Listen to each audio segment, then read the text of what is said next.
Uh, so, comic talk. So, I really managed to outdo myself this time. I not only have pissed off the liberal fans of media, I pissed off the liberal comic book fans. And a lot of them have a lot of the same complaints, but we're going to go over some very notable content creators. And when I do so, we're going to go through this, case by case. There's like a few of them here. We're going to go through the ones who are more prominent. So this one, I've had beef with this guy, or you could even call it beef. If you see my face on TikTok, you already know.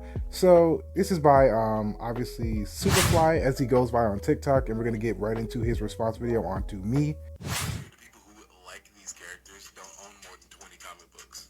I said what I said. What is you talking about? Just to be clear, it's not the fact that you dislike Sam Wilson as Captain America or Riri Williams as Ironheart. Okay, what do you see? He opens his videos like that, but this doesn't make any sense. What do you mean? What am I talking about? You know what I'm talking about. Majority of people who are on the comic book side of TikTok, they don't read these things. They go off of what everyone else says. Literally. Like, that's a common fact. So what do you mean, what am I talking about? But continue. But the reasoning you present for why you don't like them is an inherent double standard, with factual inaccuracies and contradictions out the wazoo. And this is something also that liberals do, that they like to use big words to fuel their arguments, to make them sound like they're smarter. And of course, these people eat that immediately. But you're gonna see that trend going on a lot. But let's continue. One reason why he needed to be Captain America. If you think he needed a mantle to be a better character, then you're never a fan of Falcon to begin with. Literally an insult. You're basically saying he was nothing without this mantle, when that was not the case. You know what? You're absolutely right. A superhero should never forsake their pre-established identity to take up the mantle of their mentor. How dare he? Except, wait a second. What's this? He screenshotted me agreeing with the fact that I think Bucky would make a suitable fit. And I've since conceded to the point that, yeah, it does make a lot more sense for Falcon than Riri Williams. Even though nobody likes Riri Williams. In fact, I'm going to be pulling up evidence on the screen to show that Riri Williams isn't exactly a fan favorite as the media would like to portray. Honestly. But everyone knows that already. No one cares. They're ushering in all new, all different Marvel, which no one cares for in the comics. It does not sell as well as the previous issues. It just doesn't. And he even, in my comment section, he even said he still disagrees with me when it comes to the Riri Williams situation. I don't care. It's just a fact. No one, like even the people who disagree with me, they don't like Riri Williams. Like throughout this entire controversy, they've all been consistent.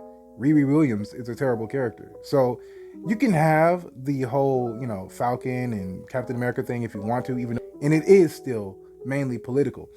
Everyone who's responding to me, they keep brushing over or barely even addressing the fact that none of these people cared about these characters until they wore the costume of other characters. And many of these responses to this video, they prove that point. And yeah, it's just kind of irritating. Agreeing with somebody who thinks that Bucky, a pre-existing character with, by your definition, his own identity as Winter Soldier, should have forsaken his own pre-established identity to become the... Yes, his own previous identity that, did horrible things to other heroes in the Marvel Universe and in general. But, was also brainwashed, pushed to the brink of sanity. He's pretty much just a Red Hood of Marvel, okay? I think it's safe to say that. So, yeah. New Captain America instead? I don't know. I'm just a little confused, homie. Why did you think it was okay for the writers to do that with Bucky, but not Sam? Now he's...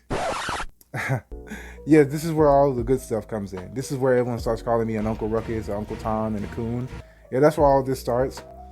Because I don't like, race swaps. I think that's the biggest thing for me. Me personally, I don't like race swaps. They're cheap, they're lazy, and they make no sense. Majority of these race swaps and, idealized versions of characters, they never even matter. They're just done just for the sake of diversity, and everyone knows that. That's why nobody has given me a single reason why he needed to be Captain America, aside from fan perception. Because, again, these people never gave a damn about Falcon before the Captain America, before the MCU. It's a fact. You can say what you want, but no one was out here doing that. No one can show me 1,000 issues of freaking Falcon in their freaking home right now. I can't, and I don't even read it. So you get what I'm saying? I don't read this woke shit. I don't get why no one understands that. I don't like politics in comic books, especially when they're beating you over the head with one side of the political aisle over and over again, and it's in your... There's no nuance. There's no room for discussion. It's just my side is right, your side is wrong.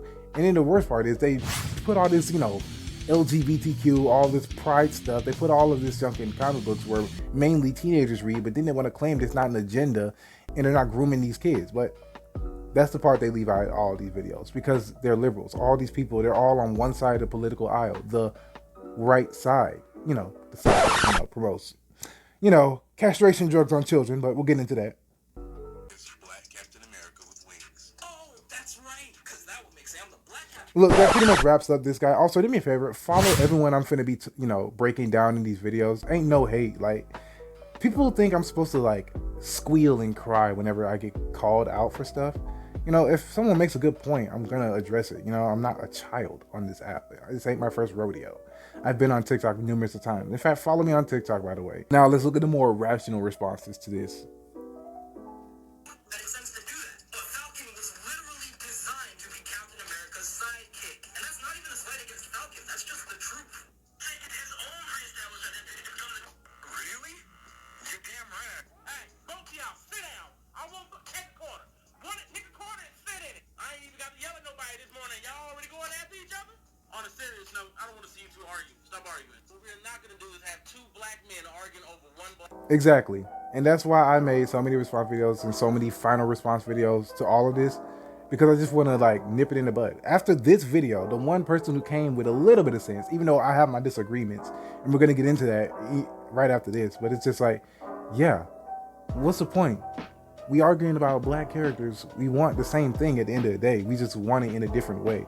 But I'm going to let him finish. He makes good points. Black character. Now, when it comes to you, you said most people who have opinions about Captain America don't own more than 20 comics. At that point, you're not wrong. Most people who talk about comics don't own comics. Most of them don't read comics. And you bringing up how Falcon was made and how he's supposed to be brought in, or how they made him a sidekick, you're right. But you're both missing the big picture. Captain America, like Spider-Man or Thor, it's a mantle. And that's where I disagree. See, this is the only part I disagree with. As far as Spider-Man and Captain America, I get those being mantles. But here's the thing with Thor. Thor is not a mantle. You know what I'm saying? They only made it so, along with all the other, new versions of Captain America and Spider-Man. They're all just been recent additions. It wasn't like this 20-something odd years ago. There wasn't 1,000 different versions. Did they have a few obscure what-if comics and other things like that? Yes. But it wasn't the mainline Marvel universe. You get what I'm saying? And again, Thor, Odin's son, is not a mantle. That's just who he is. He's Thor, the god of thunder. That's not a mantle that can be passed on. That's just who he is by name and by blood, etc., etc. So, again, I disagree with him when as far as the mantle is concerned. And that's just for another day. But, yeah.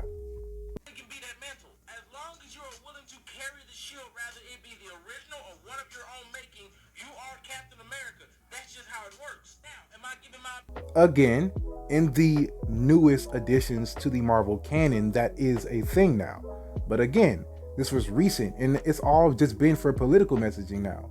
It's not like they're doing this, to show representation in a non-political light where they're just showing these characters, be these characters, and just live normal lives like they do with the original. They don't do that.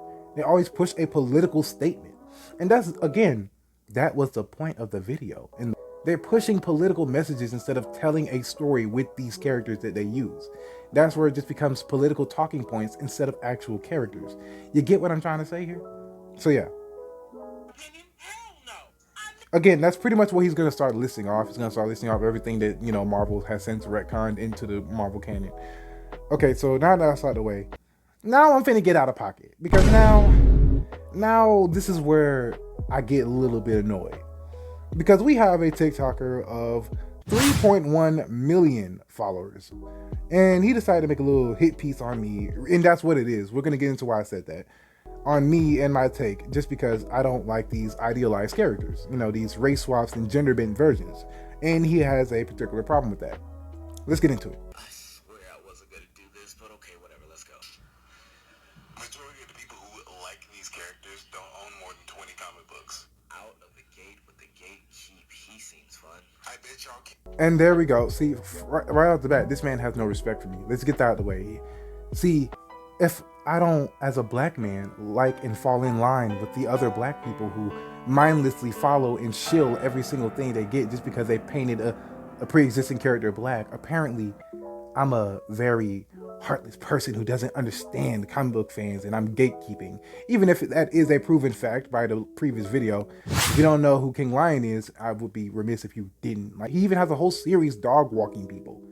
The people who like these characters don't own their books. And that's the point I made. It's not gatekeeping, it's just you're not a real fan of this character. That's the point.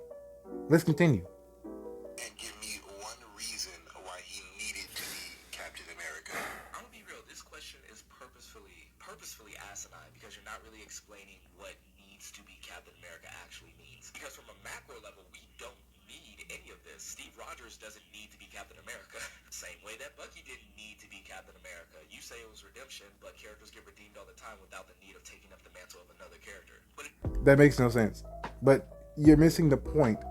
Bucky was radicalized, brainwashed, and made to do horrible things with the mantle of Winter Soldier. That's why, again, I said it would make more sense. And also, he was, Captain America's first protege, Bucky Barnes. Fought on the front line. Okay. But you're making a point, right? If you really want to play that game, I'll just remind you that Captain America and Falcon have been partners for like decades. But of course you knew that. You went through the trouble of looking it up on another video that you did. And I think it's safe to say that if Cap is the leader of the Avengers, then his second in command would be his partner, Falcon. And that's kind of how the chain of command works. Like, you retire and then you give it to your second in command. Also, let's not talk about the fact that Bucky died in comics in the 40s and didn't come back until 2005, making Sam the longest running partner. Does it matter when they got back? He existed before.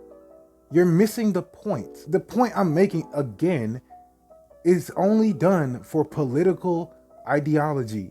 It's not done organically. You get what I'm saying? You know that, though. And therefore more qualified to take over the mantle. But I get it. Life is hard when you're just a man named Ruckus. And of course, there it is, the legendary quote. I'm Uncle Ruckus because I don't like black versions of traditionally white characters. The guy advocating for race-swapped versions of characters and cheaply earned successes, apparently that's not the Uncle Ruckus, but me, who wants original black characters instead of having a copycat of a copycat of a copycat. Apparently that makes me an Uncle Ruckus and an Uncle Tom. But he's gonna try to debunk my Ironheart video. It's gonna be great. I shouldn't even have to explain this. Please explain. She is a 2 for 2. She is a race-swapped and gender-swapped character. She is not a him, and her name is not Tanya Stark, so that is an automatic wrong. You're right. She is not a him and she is not Tanya Stark. You're right. She's just a Mary Sue. Tony Stark earned his success. He earned his notoriety. He earned his fan base through the MCU and his own comics alone. And he earned the right to be called Iron Man. He made mistakes when it came to his suits. You should know that, right? After all, you are debunking me. So you should know that. You didn't just openly come out with the most perfect suit, full functional ability, full capabilities, and you know what I'm saying? Like, even the movies got that right. He had to struggle to make a very competent piece of tech. You know what I'm saying? She did this in a college dorm, as you are going to say. I challenge you. Did she earn the right to be Iron Man? Did she have a previous relationship with Iron Man? First off, nobody tell me this is exactly how Rhodey got his start. Like, seriously. Rhodey, Tony Stark's best friend, who knew him for years. They knew each other. There was a previous relationship. Again, this is why I conceded on the Falcon and, Captain America situation, because at least they knew each other. There was a previous relationship. He didn't just randomly get lucky. But I digress. There is no war machine without him putting on the Iron Man suit first. But you're right, that was Tony's best friend. Okay, next person. Now we go Pepper, His assistant, who worked for him for years? Yeah. Previous relationship. Makes more sense. You get me? You get me. assistant? I mean, I guess the baseline is that you have to know Tony Stark, but okay, I guess this works. What about Dr. Doom, who's not? Who said I like that?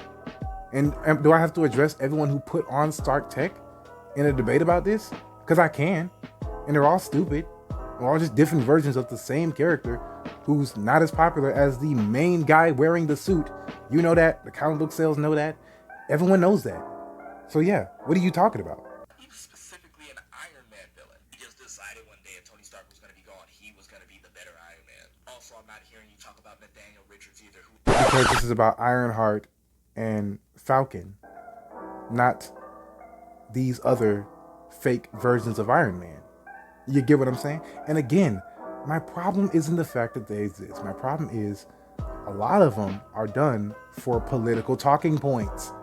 That is a part that you know that you will never admit because you are a shill. After all of those red carpet tours and interviews and stuff, I think they may have gone to your head, sir. You know, lost some integrity on the way, huh? It's okay. Was Iron Lad way before Riri was even a thing. No, she has to earn it, right? She has to know Tony somehow. I mean, yes. How can you just figure out Stark tech without having any relationship with Stark himself? And you could argue, oh, she's a genius. Again, she didn't struggle with it. She did it in a college dorm. Tony Stark built his suit in a cave with a box of scraps. At least as far as the MCU is concerned, but even in the comic books, still, he had a rudimentary armor that was garbage at first. Get what I'm saying? Earned. It wasn't just out pop perfect suit. You get me? If you really want connection, we can talk about how Riri Williams, with very little resources, built a Mark I Iron Man suit from her dorm room. One can say Like you said, from her dorm room. Okay. that she built it in a dorm with a box of scraps. Because legacy characters with virtually the same origin have never happened before, right? Yes, when they're actually legacy characters. You know, like Nightwing, you know, Tim Drake, you know, characters who had a pre-existing relationship with the guys they're trying to copy or, you know, have their mantle passed down. Translation writers. But you knew that. No, it hasn't. Oh, and that dorm room was at MIT. You know, the school that... Yes, MIT, one of the most wealthiest institutions with an abundance amount of resources. But, you know, not a Mary Sue. Tony Stark went to? Like, literally, she stole someone else's mantle. And on top of that, MIT. And again, even with Tony, none of his suits were perfect. You know, the school that he regularly donates to and keeps tabs on, so he would notice when somebody built an Iron Man suit in their dorm. But Christian, check this out. You don't care about any of that. Like, it's nice that you're trying to, but you don't really care. And you want to know why, Candace? Because I'm old enough to know that anyone who's... And of course, just like the comic book writers of today's age, y'all can't keep y'all goddamn politics out of a conversation. It's always about pushing a political ideology instead of getting to the freaking point. Telling stories about comic book heroes, not telling stories about your own experiences and political views. 3.1 million. And you know what? I respect the hustle, bro. I get you, bro. You have a very specific audience for what you do. I ain't mad at it. Do your thing, man. But to say this and to throw your little shots in at me is hilarious. But I'm gonna let you finish. As I said what I said multiple times while making a point, is looking for a lot of attention, even if they have to go to a sunken place to find it. Looking for a lot of it. Like you look and sound like a child. So we all looking for attention on TikTok. Genius. You know, but then again, we can't all be a Riri Williams, am I right? You know what I'm saying? Real strong IQ there. You do know you're looking for attention by making any video ever online, right? That's the entire freaking point of being on social media. Getting views, getting likes, getting comments. So that point just made no sense. You just wanted a reason to say something stupid and arrogant. But then again, you want to ride the moral high ground, which is what you liberals do all the time. You ride the moral high ground up into the high heavens until you can't ride no more. But yeah, man, do your thing, chill. Do your thing. I don't mind it, you know. Follow all these people, by the way. Literally all of them. Real quick, shout out to Jay Willie, because after all this junk went down, he was the only person who not only advocated for me, but on top of that, he saw through why I made the video in the first place. So shout out to Jay Willie. He got it. He probably was the only person who got the point of the video in the first place. Thank you, man. Appreciate it. You didn't have to go that far for me. You really didn't, but I appreciate it anyway. Thanks. So yeah, man, that's my whole video about this whole situation. I guess I'm supposed to, like, you know, cry. I guess I'm supposed to, like, give this giant big apology or this giant big, you know, whole thing about it when I just don't care at the end of the day. You know, it's great for content. That's the whole point of it. That's the whole point of these response videos, content. And yeah, I just wanted to set the record straight. But yeah, I guess I'm just not the typical person for these expose videos. You know, I guess I'm just not really one to squeal and cry and buckle under the pressure of, you know, cancel culture, you know? So yeah, I guess I'm like the Gina Carano of TikTok now. Very controversial. But hey, it is what it is. Have a good day, guys.